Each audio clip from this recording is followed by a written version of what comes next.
ہٹ کے جو پیتے ہیں، ڈرنک کرتے ہیں، شراب پیتے ہیں، اس کا زیادہ گناہ ہے یا رمضان میں پینے میں اتنی گناہ سیم ہی ہے، کوئی فرق نہیں پڑتا؟ میرے بیٹے اس وقت پوری دنیا کے اندر کہیں بھی شراب نہیں ہے۔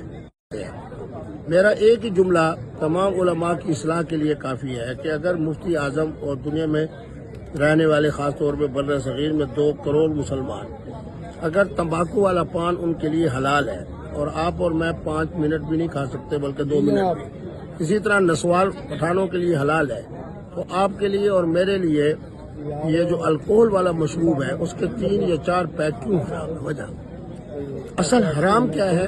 ہمارے نقطہ سمجھنا جب تک وہ قرآن کہہ رہا ہے حتی تعلموا ما تقولون، آپ کا علم یعنی کھوپڑی درست ہو، ما تقولون آپ کا قول یعنی زبان درست ہو۔ پھر شراب حرام نہیں ہے؟ شراب حرام ہے، جس کو آپ شراب کہہ رہے ہیں نا وہ شراب نہیں ہے، اچھا، وہ کیا ہے؟ الکوہل ہے۔ الکوہل اور چیز ہے۔ اب جس طرح میں نے وائن کے بارے میں ذرا دیکھا ہے تو اس کے بارے میں خیال آتا ہے کہ یہ شاید اس کے قریب ہے جو خمر ہوتی تھی اور حرام ہوتی تھی، باقی تو سب الکوہل چل رہا ہے۔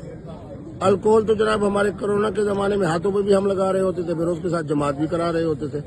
ہومیوپیتھک جتنی دوائیں ہیں اس میں 90% جناب الکوہل ہے۔ مطلب آپ کا یہ کہنا ہے کہ 2-4 پیک لگانے سے الکوہل کے 2-3-4 پیک اس وقت تک کہ جب تک کہ آپ کے اوپر دماغی طور کے اوپر اثرات اس کے منفی نہ پڑے تو وہ حلال ہے۔ جی۔